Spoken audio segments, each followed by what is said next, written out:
Assalamualaikum, hai, saya Nur Fatina binti Yusuf dan video ini merupakan assignment video bagi subjek falsafah dan isu semasa yang diajarkan oleh Dr. Arsad Johannes. Dan dalam video ini kami diberi tugasan untuk memilih mana-mana topik yang bersesuaian untuk dibincangkan di dalam satu video. Dan saya berminat dengan cerita dongeng di luar negara. Jadi hari ini saya akan menceritakan tentang cerita dongeng di luar negara mengenai seekor naga. Baiklah, apa itu cerita dongeng? Sebab kita kadang-kadang tertukar dengan cerita hikayat, cerita legenda dan sebagainya.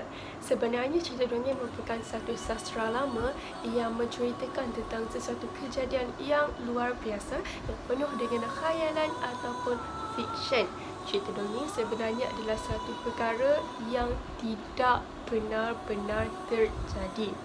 Motif cerita dongeng ini diwujudkan adalah untuk memberi pengajaran ataupun pesanan moral serta untuk menghiburkan mana-mana pendengar atau pembaca. Jadi hari ini saya akan menceritakan tentang kisah dongeng di luar negara, iaitu mengenai seekor naga yang bernama Ninki Nanka. Ninki Nanka ini tinggal di Gambia. Nanka dikatakan tinggal di kawasan di Gambia, iaitu di Afrika Barat. Gambia merupakan salah satu negara kecil di Afrika Barat yang dikenali dengan pelbagai jenis ekosistem di sekitar Sungai Gambia Tengah. Ninki Nanka atau makna lain bagi Ninki Nanka ialah naga syaitan. Ninki Nanka tinggal di kawasan berbahaya yang tidak berpenghuni. Haiwan ini sangat puas dan boleh makan mangsanya dengan sangat mudah. Jadi bagaimana rupa ataupun bentuk fizikal seekor Ninki Nanka ini? Baiklah, dikatakan Ninki Nanka ini menyerupai badannya seperti seekor buaya, manakala wajahnya adalah seperti kuda dan sangat bengis.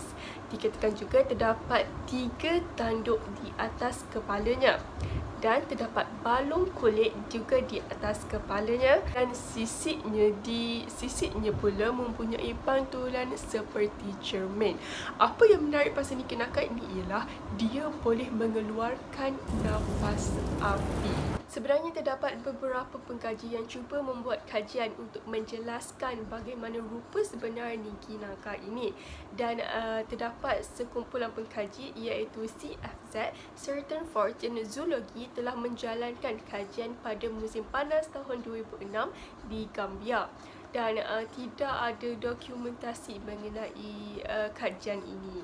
Tetapi ada seorang pemuda yang telah ditemu ramah mengatakan dia pernah terlihat Ninki Nanka ini, dan beliau mengatakan bahawa Ninki Nanka ini memang menyerupai seperti naga Cina. Bila ramai yang mendakwa bahawa jika seseorang itu terlihat Ninki Nanka ini, maka ajalnya akan tiba dalam beberapa minggu kemudian.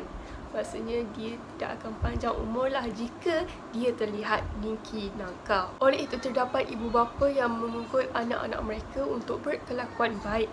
Jika anak-anak mereka tidak berkelakuan baik ataupun menderhaka ataupun nakal terhadap ibu bapa mereka, anak-anak ini diugut untuk diletakkan di kawasan berbahaya, iaitu tempat tinggal Ninki Nanka, dan biar je Ninki Nanka ni makan budak-budak yang nakal tu.